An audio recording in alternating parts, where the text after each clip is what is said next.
What's happening, everybody? Boy Big Brandoh, and welcome to another episode of BSing with Brandoh. This one right here, we're going to be talking about some of my failed designs and how I deal with failed designs. This is something that a lot of people kind of struggle with, and if they don't struggle with it, it's something that it's like a small fear in the back of their head. For myself, I have a lot of designs that are flops. I know I show a lot of designs that are working for myself, but behind those designs, there are thousands of designs that did not sell. So I wanted to talk about some of those here, only because this is something that I struggle with all the time. And I know a lot of people out there that are in the t-shirt space, they kind of get in their own way when it comes to releasing designs, and when things don't sell, it is very soul crushing. And when I say soul crushing, sometimes it'll cripple the business. Sometimes people give up after a few failed attempts. And I have to let you know that just because certain things don't work doesn't mean your whole business is not going to work. It just comes down to having a better understanding of who your target audience is and what they actually want. This is something that I kind of pride myself on, is utilizing things like proof of concept. Proof of concept is something that I practice every day within this business. And that's basically proving to myself that my idea is going to be profitable, whether it's starting a new business, whether it's, releasing a t-shirt design, whether it's releasing a new product. I always have to prove to myself that what I'm going to go all in on is going to be profitable for myself. So that way I don't waste money and I also don't waste time. But even though you utilize proof of concept, it doesn't mean that it's going to work 1,000% of the time. There are certain instances that, all of your testing and all the research that you do doesn't pan out the way you want to. And that's kind of what I wanted to talk about here, is some of my failed designs that I put out thinking that it was going to work, and it didn't work. And I wasted money on transfers, wasted money on, some of the t-shirts or hats or whatever I was making. And it just didn't work out that way. So just to kind of backtrack a little bit, I kind of want to talk about proof of concept and what it is. So like I said, it's proving to myself that my idea, my concept is going to be profitable for myself. Whenever I'm starting a business, I kind of do this. So what I like to do before I legitimize anything is I like to operate as the business already, just to make sure that this idea or this brand or this business is going to be profitable and it's worth me moving forward with, right? So like, let's say I want to start a new business in selling, scooters, or we'll say e-bikes, right? I want to get into this business of selling e-bikes. First thing I'm going to do is I'm going to start selling some e-bikes just to see if this business is going to be profitable, because the idea might be really, really dope in my head. And I'm like, oh man, there's nobody selling these things in my area, so I should be the one doing it. And I jump all in. And let's say I order stock for all these bikes and I don't have the clientele or the market for it. Or let's say nobody in my area wants to buy e-bikes. Then I'm stuck with all of this inventory that I can't move, right? So before I jump all in like that, I like to test the waters. And when I test the waters, that's me proving to myself that this business is going to be legitimate for myself, or it's going to be profitable and it's worth my time. So I'll start with, maybe buying a few bikes to see if there is a market out there for this stuff. Same thing goes for a t-shirt brand or a t-shirt business. Before I go out and register for DBA and get my, reseller permit and do all that stuff, I want to make sure that I can sell these things or these t-shirts, or make sure this brand is the brand I want to go with, or the brand name I want to go with, or the target audience is the audience that I want to sell to. So I'll test it out first. I'll make a couple shirts and start marketing it to this clientele. And if this clientele takes to it and there is some money to be made there, then that's me proving to myself that this idea is going to work. I do that with every single brand that I, start, every single business that I start. Before I make anything legitimate, before I actually ink anything to make it a permanent fixture or make it something where I want to invest my time and money into, I test the waters first. So that's me saying, all right, I want to start this brand. I know what target audience I want to sell to. So let me start actually putting some products out into that market and see if this brand is going to be profitable for myself. Now, there's a lot of people that get ahead of themselves and they say, oh, you know what? I don't need to prove to myself because I'm going to stand on my own too. And I'm going to actually get this done, whether people like it or not. This is something I'm highly passionate about and I want to get it going. There's nothing wrong with that. But I've had so many failed businesses start this way that I can't afford to have another failed business, or I can't afford to take that big of a risk again without me losing time and losing money. So I like to work a little bit smarter and operate this way. And not everybody has to operate this way. Not everybody has to do or utilize proof of concept, because some people are like, hey, you know what? I don't need to test nothing out. I know for a fact this is going to be good, so I'm going for it. That's cool. If you want to act on instinct and believe in your gut and do whatever, by all means, go for it. I'm just speaking about what I do for myself and how I operate my businesses, because I need to get to the profit. So I need to make sure whatever I'm investing my money and my time into, there is going to be some profit there for me. So if I don't see that, I don't want to have to build something for a few years in order to see something. I like to get to it a little bit quicker than that. So I'd rather do the testing and do my research first before I actually go all in. So nothing is different when it comes to t-shirt designs. Nothing is different when it comes to anything that I do. I really am a cheapskate at heart. You guys know this. I say it all the time. I hate wasting money if I don't have to waste money. And you know that time is valuable. So I hate wasting time on stuff that's not going to be worth it for me. So when it comes to t-shirt designs, the way I do things, you guys know this, I have a vinyl cutter. My vinyl cutter is mainly used for testing out designs. Anytime we do something and in our brain, we're like, man, this is going to work because of this, this, and this, or I know that this idea is a banger of an idea and I'm going to make a ton of money. We always gas ourselves up first. That's why we're doing this. That's why, we feel our idea is the best idea. And we fall into this little space of, I know it all. And for somebody that's been in the game this long, I don't know it all. I feel like I do, but in reality, I don't, because I don't know what the market wants. I'm only taking a guess at what the market wants. So I like to test out my designs before I order transfers. Same thing goes if I was screen printing. I would like to test things out before I screen printed the stuff. And when I used to be a screen printer, I used to act on every single idea I had. So if I had a dope idea and I put it in and I burned a screen on that, I'm printing fucking 100 of these things, because I'm like, I need to do this. I need to get my money back. I need to make sure this thing works. And now I'm wasting ink. I'm wasting t-shirts. I'm wasting time on ideas that I don't even know if I could sell or not. So I like to test the stuff out first. That means I'm going to cut it out on vinyl first, right? I have this idea. I want the t-shirt to say this, this, and this, or I want it to look like this. I'm going to cut it out on vinyl, put it on a t-shirt, and I'm going to wear it around. When I wear it around, that's me trying to see if people would react to that t-shirt design. I do this with every single design that I put out for retail. It goes through this same little testing phase. It starts out with me cutting it out on vinyl. I use a Cameo craft cutter. I still have a Cameo 4.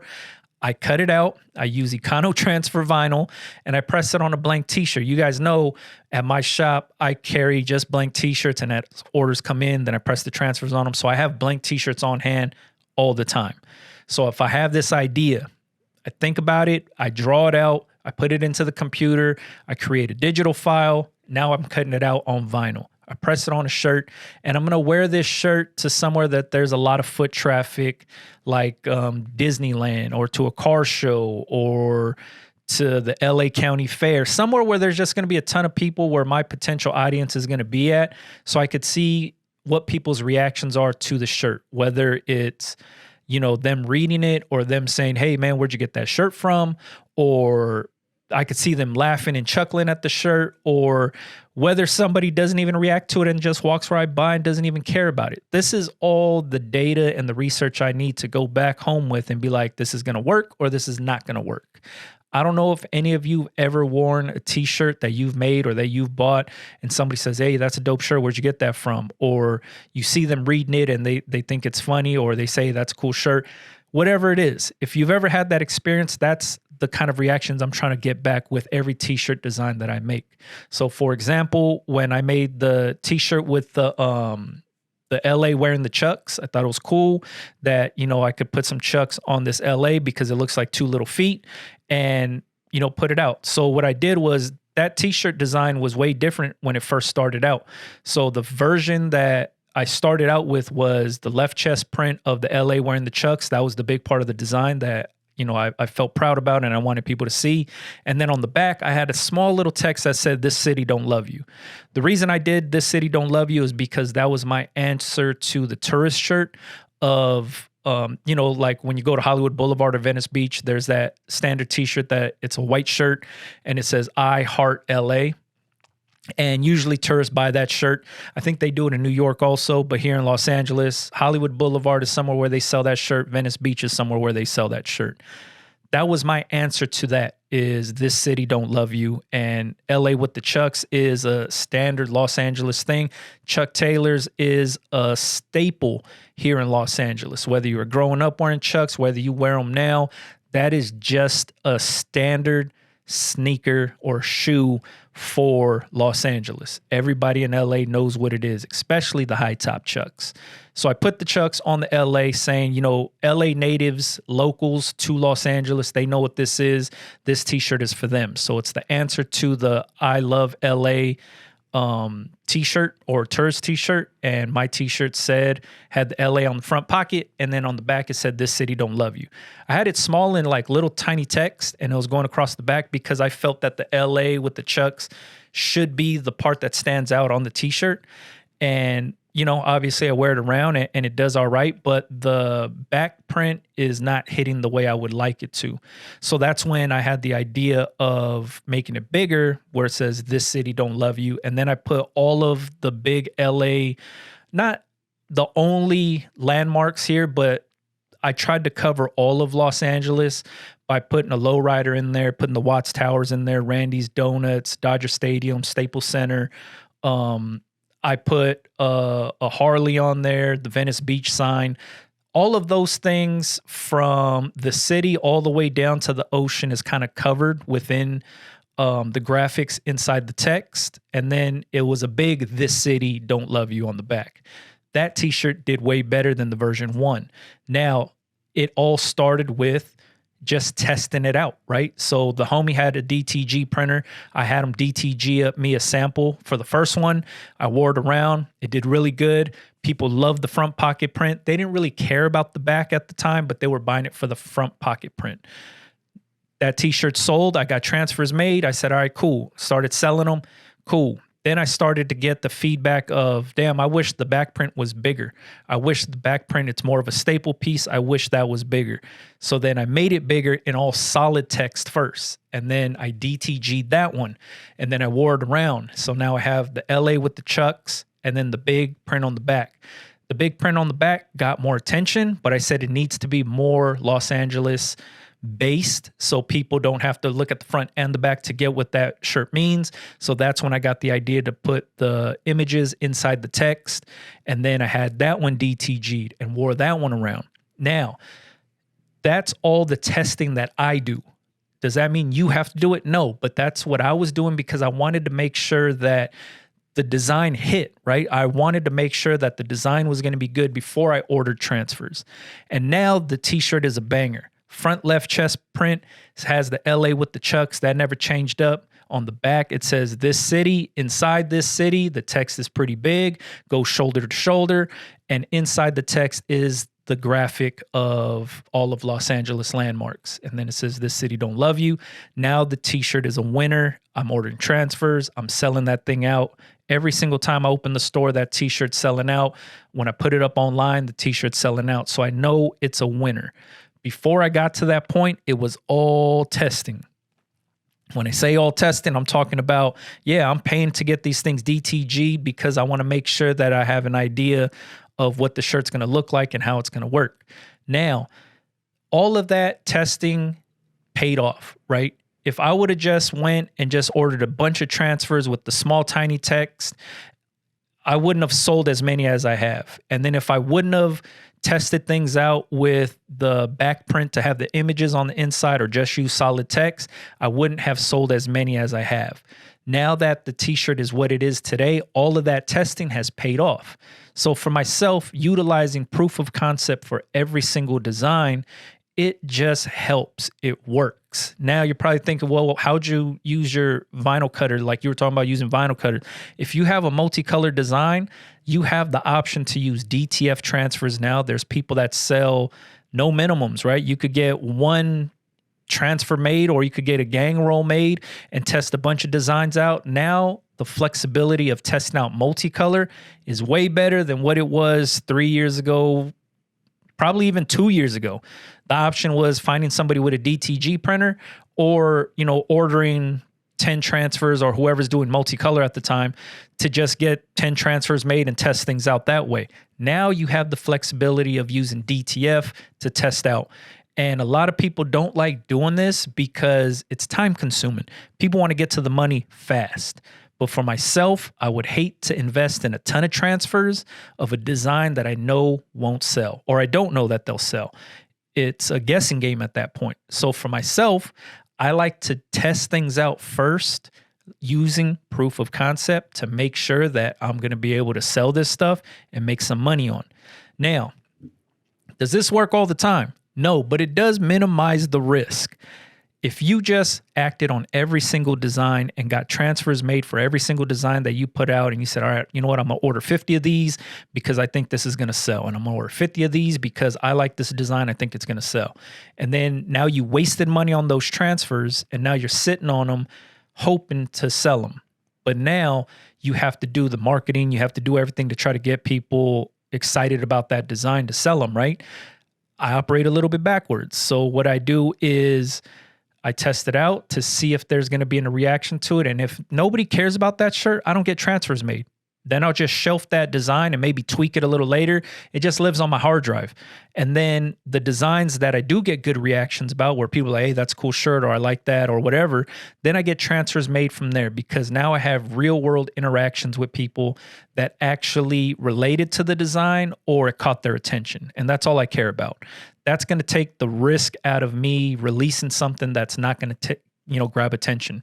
So a lot of people feel they don't have to do this type of research, and they could just put it on social media and put it on Instagram and be like, hey, you know what do you guys think about this? Here's a poll. And they're like, what do you think about this design? What you have to remember is everybody on social media is not a paying customer.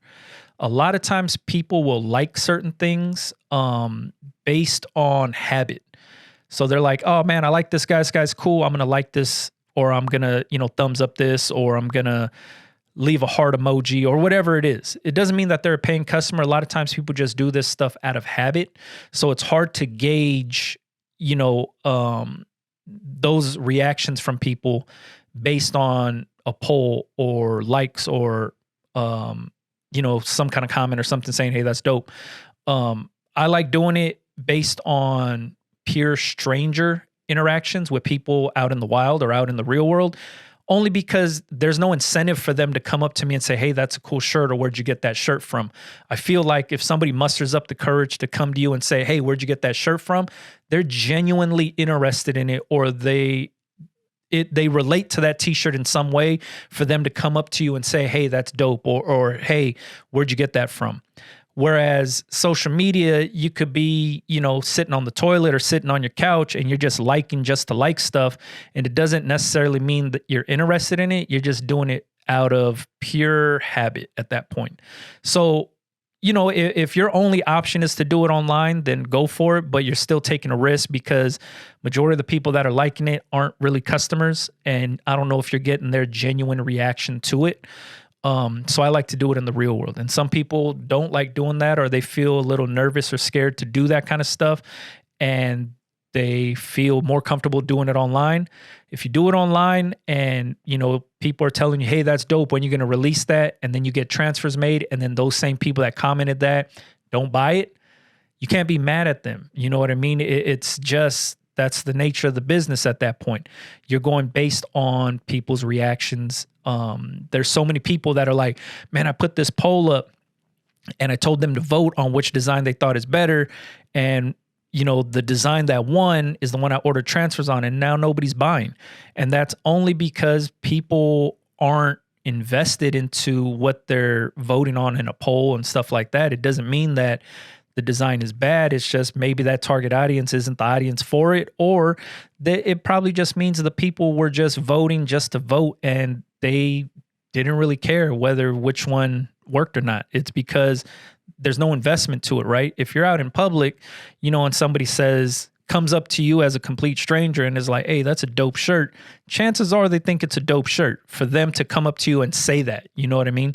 So the mystery or the hiding behind social media and stuff like that, that's the way social media works now. So I like to get the real world interactions. But like I said, this type of testing or using proof of concept isn't, whatever happens just because you're doing this testing, the t-shirt's going to be $1 million design or whatever.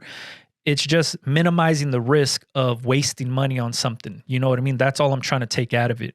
So for myself, when it comes to me actually, getting the transfers made and going through with my marketing strategy and then trying to sell stuff, it's still a risk. It's not that the t-shirt's going to sell because I did all this testing and research. There's still a risk that it's not going to sell. And that happens to me a lot. You know what I mean? And one of the biggest ones that I can talk about is when I was running the churro brand, right? If you knew, when I was doing the churro squad on Instagram, and I was selling these churro t-shirts at Disneyland, and that was my target audience, things were going good. Like I was selling and I was killing and I was making a ton of money and I was getting ahead of myself. So then I decided to drop a hat that said, it looked like the Thrasher logo. This is back when the Thrasher thing was cool, like 2018, or I think that's when we were doing this, 2019. No, I think it was 2018. I can't remember. Anyways, when we were doing the churro stuff, things are going good. The Thrasher logo is everywhere. Everybody's doing the same font. Everybody's releasing stuff that look like the Thrasher logo. So I said, man, I'm going to do the same thing. So I dropped a hat that said Thrashin' Churros, right? So it's like the Thrasher logo, but it said Thrashin'. And then underneath where it usually says, I think magazine or skateboard or whatever is under the text underneath, it said churros. So I was like, man, this is a banger. This is a very popular design right now. I'm flipping this popular design to be churro related. I already have all these people in Disneyland basically eating out of my hands because my churro shirts are doing so good.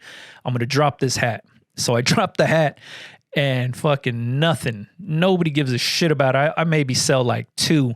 And at the time, I don't have a embroidery machine. So I'm outsourcing my embroidery. So I have to pay for the blanks, pay for the embroidery service.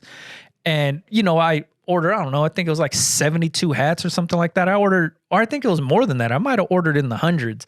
I'm trying to think. And I dropped the hat without testing nothing. I'm just thinking, oh shit, this is going to be a fucking banger. Like I'm feeling myself and I'm going to go for it without testing nothing out. So I dropped the thrashing hat and nobody buys it, right? So I'm like, oh damn, let me switch my marketing. So my marketing goes from, utilizing the Facebook groups and stuff like that. If you heard that story before, like you could look at, I have a playlist called Print and Money, and I basically talk about the whole churro t-shirt selling experience, how I marketed everything and who I was selling to and why it worked and why it didn't work. But anyways, I switch it up and I'm like, all right, I'm going to do a free giveaway. And then I'm going to use that to market the hat and find me in Disneyland and, you'll get a t-shirt or you'll get a hat and blah, blah, blah. People didn't even want to take the hat for free, man. Like it was like, people are rather take like the free stickers that I had than the actual hat. And I was like, man, this hat is not selling whatsoever. I can't even give this thing away for free because one, yeah, it looked like the Thrasher logo and now it's cool, but at the same time, maybe it came off too corny and too like, it was too gimmicky. You know what I mean? And I didn't see that at the time. I was just trying to ride the wave. I thought, people were loving the churro stuff and I was killing. And I was like, nobody at Disneyland is making anything like this, especially at the time hats. So I thought I had a winner, but it was a complete failure, man. It was a flop. So when I do have flops, and I have a lot of them, I'm gonna talk about some more of them, is when I do have these flops, what I do, you don't have to do this. Nobody else has to do this. You can sell stuff at cost to get your money back. But for myself, a lot of times what I do is I have this thing called the Doh Project, DOH Project. And obviously my name's Brandoh. But the Doh Project is basically like whenever I mess up shirts, whenever I mess up hats, whenever I have something that's like skewed or something that doesn't sell, I package this stuff up and I give it to our homeless around my community, like Los Angeles or around here. I never show that on camera and I never show anything of me doing this. This is just something that I do. One, it beats just throwing the stuff away, especially when you mess something up or you press something on backwards or something looks like a little crooked happens to us. I feel somebody could benefit from that garment, right? Somebody could benefit from that hoodie, t-shirt, hat, whatever it is. So the hats that don't sell, the t-shirts that don't sell, that don't move, a lot of times what I do is I just package this stuff up and I hand it out to the homeless. And DOH stands for Dressing Our Homeless. And that's just what I do. Now, this isn't, like I said, this isn't to promote that or anything, but I encourage people that are in the garment business to donate the stuff, that don't just throw it away, like donate the stuff. You know what I mean? There's somebody out there that can use it, even if the design is crooked or the transfer doesn't release correctly or there's a little stain on the shirt or whatever it is. There is somebody that can use it out there. And that's what I do. So whether it's hats, t-shirts, whatever that don't sell, don't move, that, is a flop for myself, I give it away. You know what I mean? And I don't say that to try to make myself sound cool or anything like that, but I do encourage people that are in this space, that create and decorate garments and stuff. We all mess up. Everybody has mess ups. I encourage people not to throw the stuff away and give it away to somebody that might need it. You know what I mean?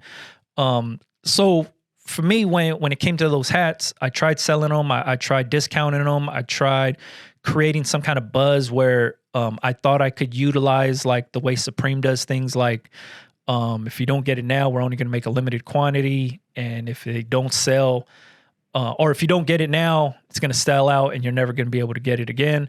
I tried all of these different tactics. Nothing worked. Nobody bought that hat. Nobody cared about that hat. So then I had to end up giving it away. But same goes for t-shirts, man. Like when I test out t-shirts and I do the same thing. Like one of the t-shirts that I talk about all the time is the Ska Man, the two-tone Ska Man.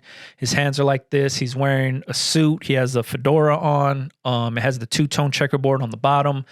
It's a very popular ska graphic, right? If you're into ska music or you know what I'm talking about, the two-tone man or the Ska Man is something that you've seen on album covers. You've seen them on stickers, t-shirts already, and it's kind of the staple of the Ska Man.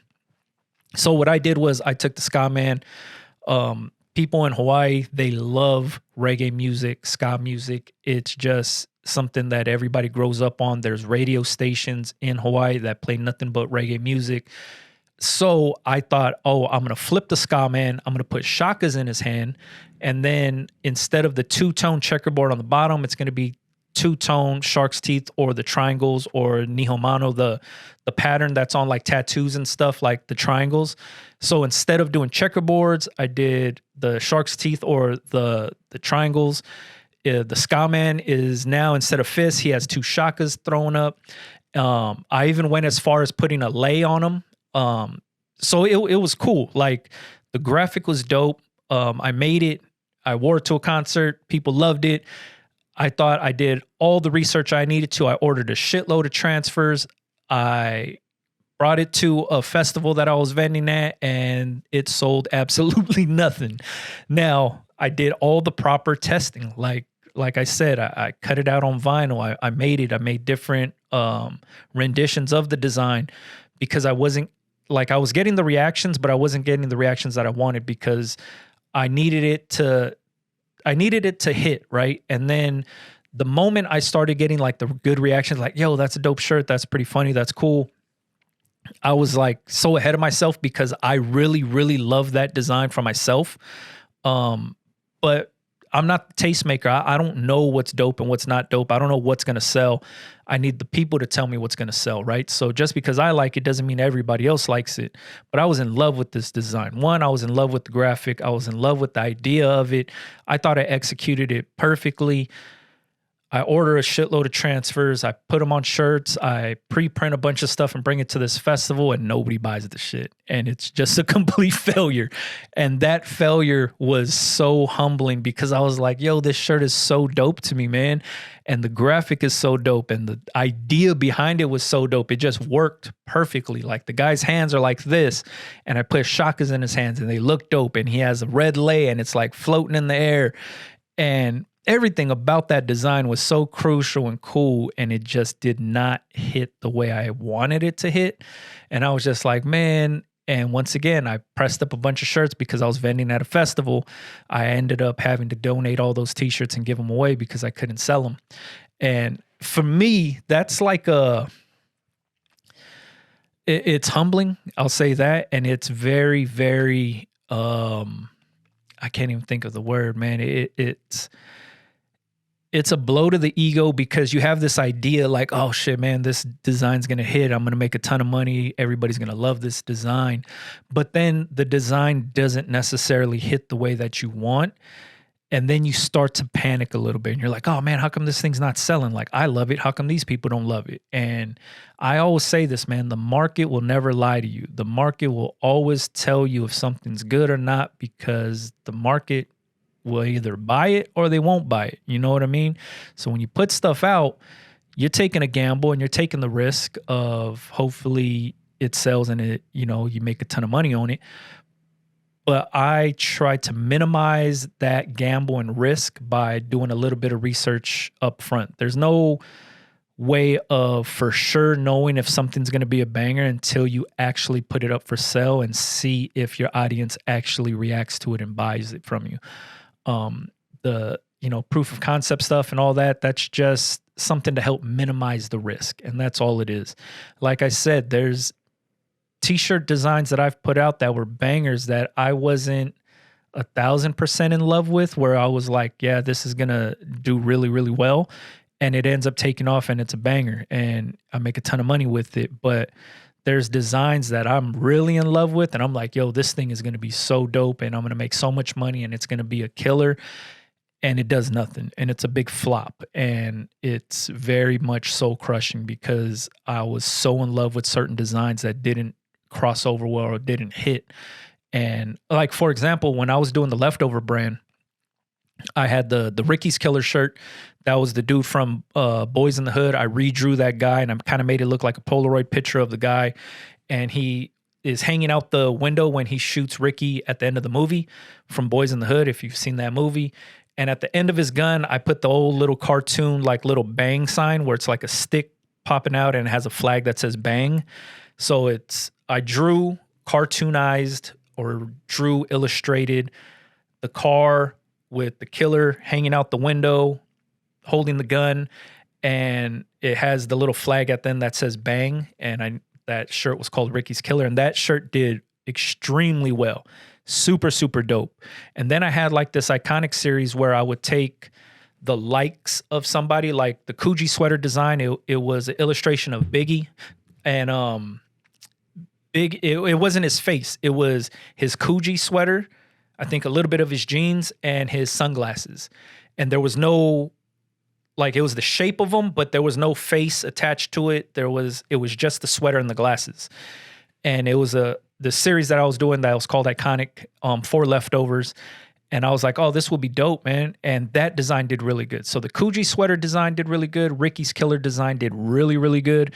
And then I did another one of Cheech and Chong. So everybody knows Cheech and Chong's, how they dressed, right? So Cheech wore the yellow tank top with the red suspenders and the tan khaki pants with the red beanie. And he had the mustache And then Chong had the bandana, he had the denim shirt that was unbuttoned, and then he had the denim pants, right? And that's the look, right? And Chong had glasses.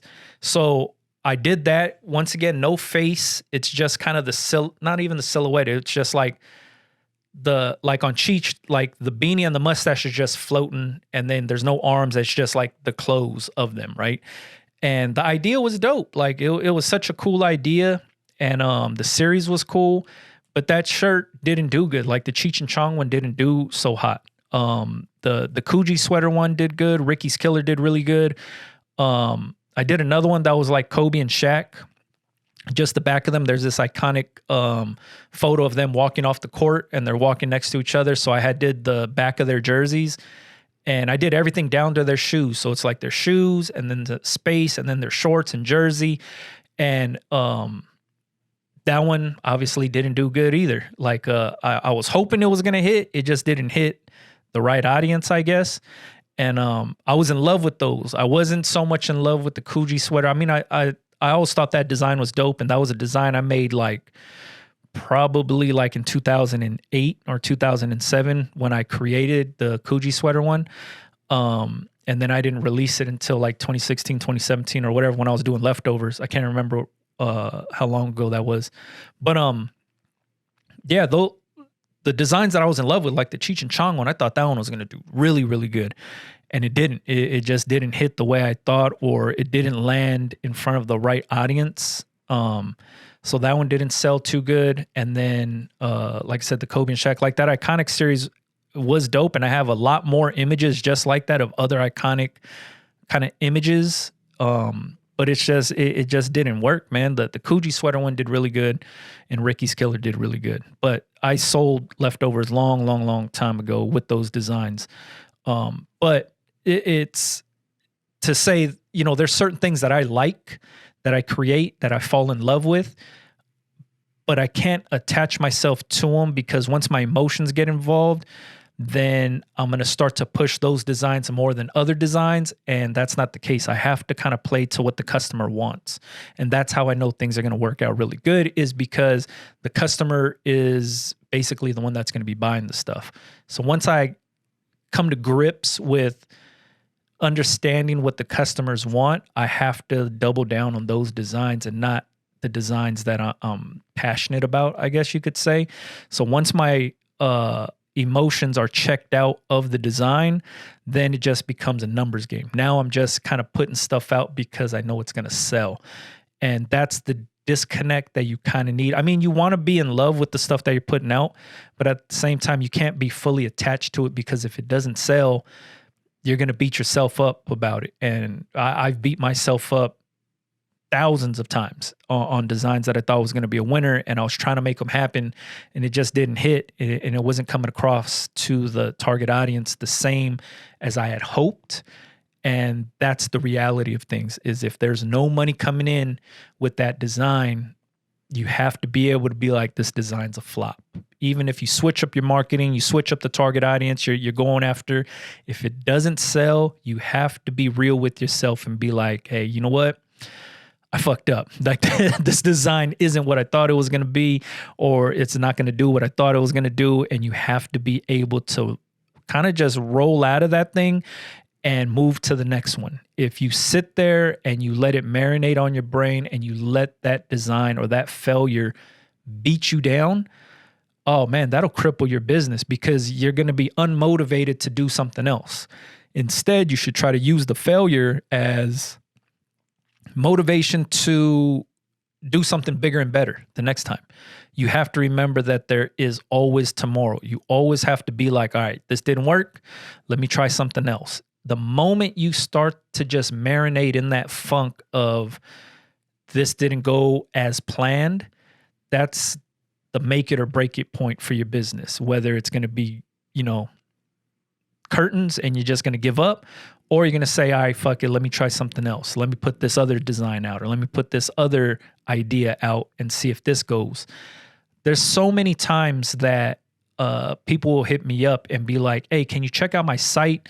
I have these 6 designs up and none of them are moving. What do you think it is? And I can't tell you what it is, because I'm not your target audience. But a lot of times what I can tell is people are in love with the designs that they're putting out. They just didn't put any thought process into who they're going to sell those designs to. And it could just be you're not hitting the right target audience. The designs might be dope, but it's just not landing in front of the right people.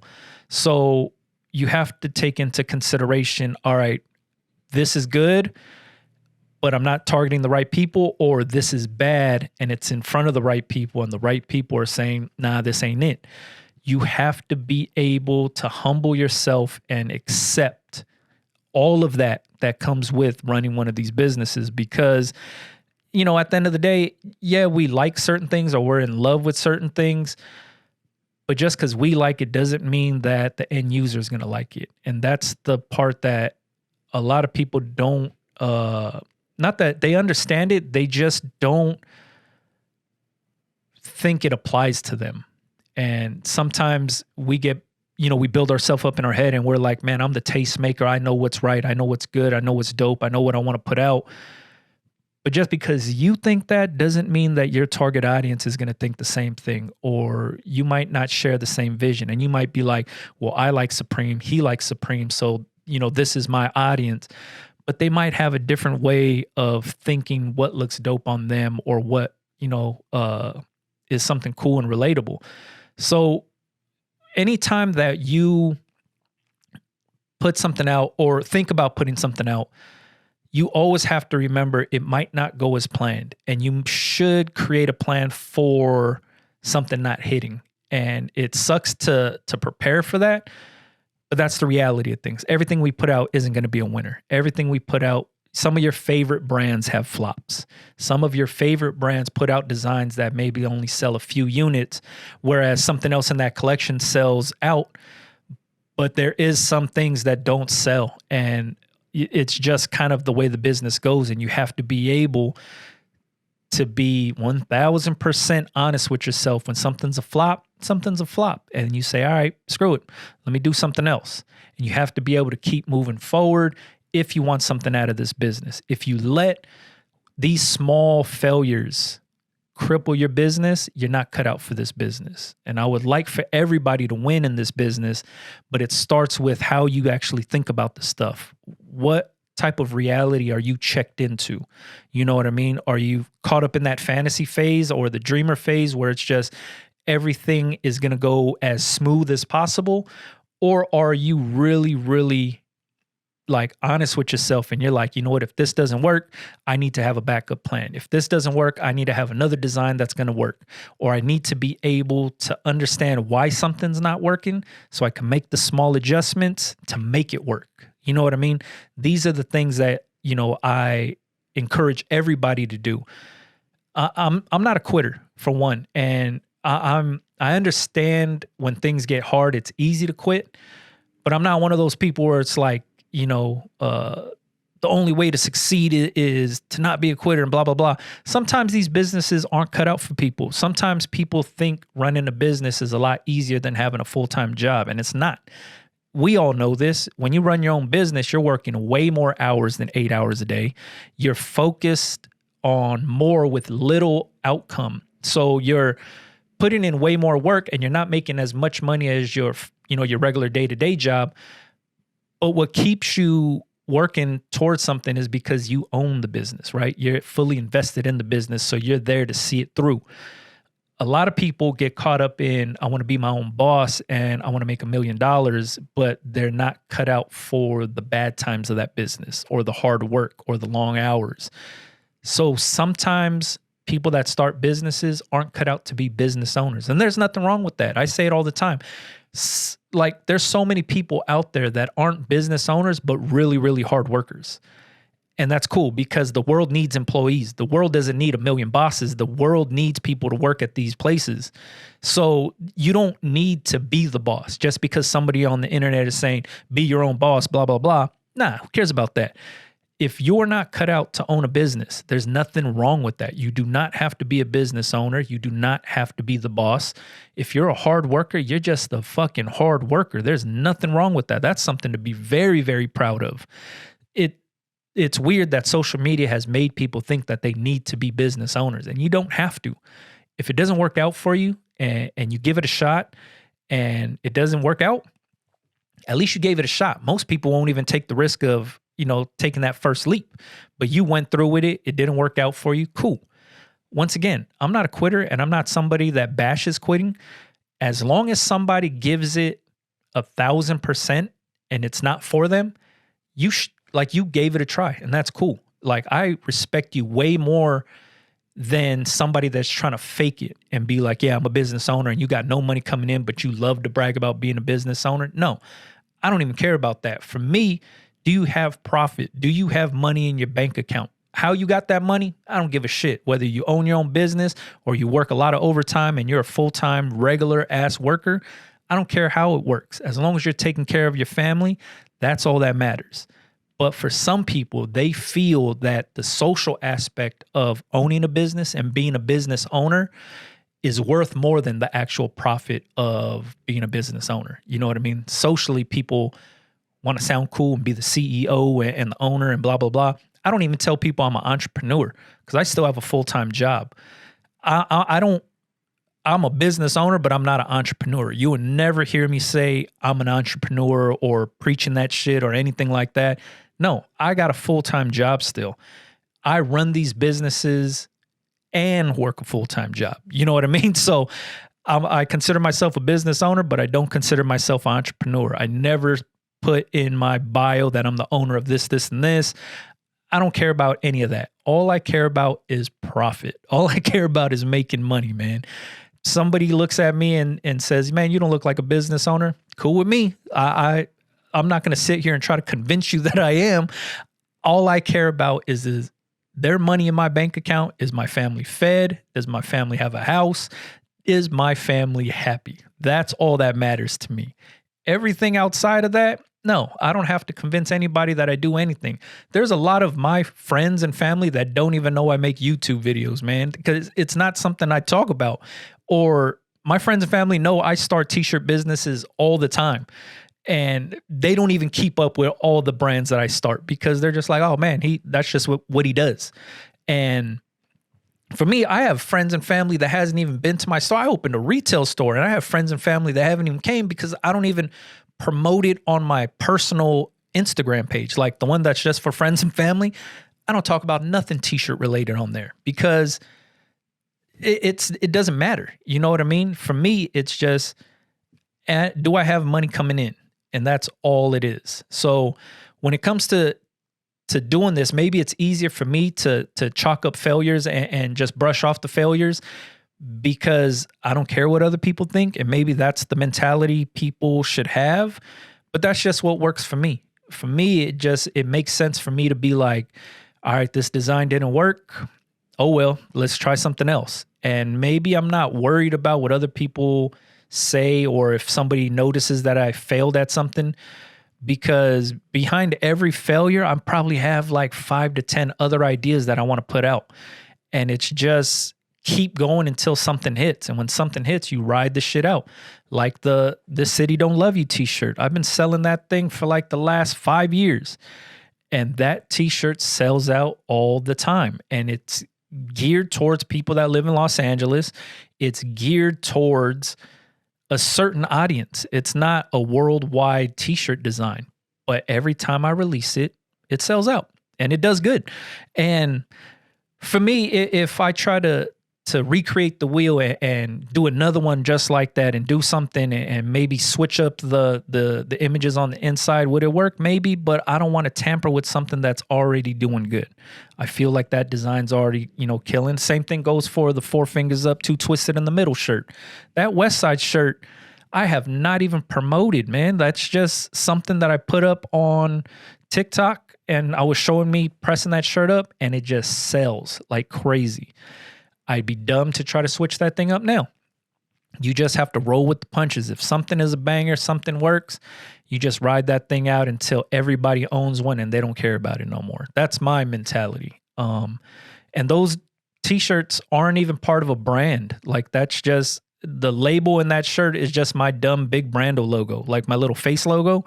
And that's it. There's no brand behind it. There's no nothing.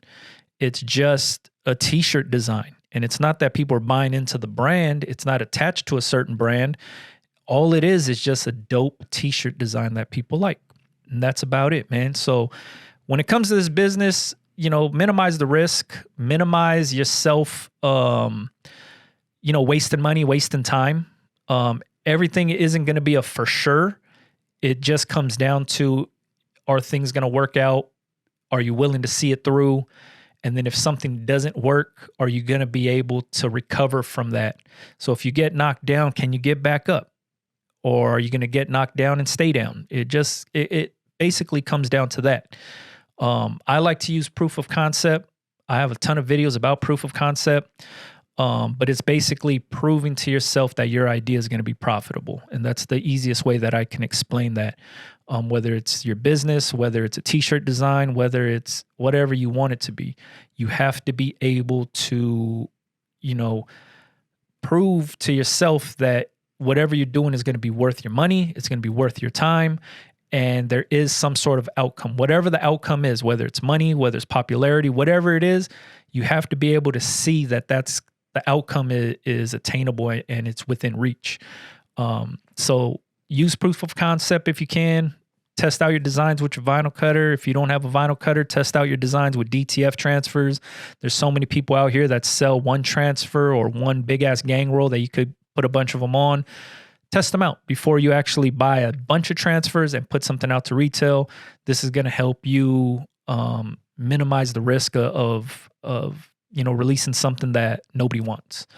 And do your research, do your homework. This is all part of the business. You know what I mean? It's good to act on instinct and go with your gut feeling and stuff like that. But if you're like myself and you hate wasting money and you don't have a lot of money to waste, doing your research and your homework before releasing something helps. It helps keep your pockets fat, and it helps you not to waste time and money. And we all know time is very valuable for us. So hopefully this video helps somebody.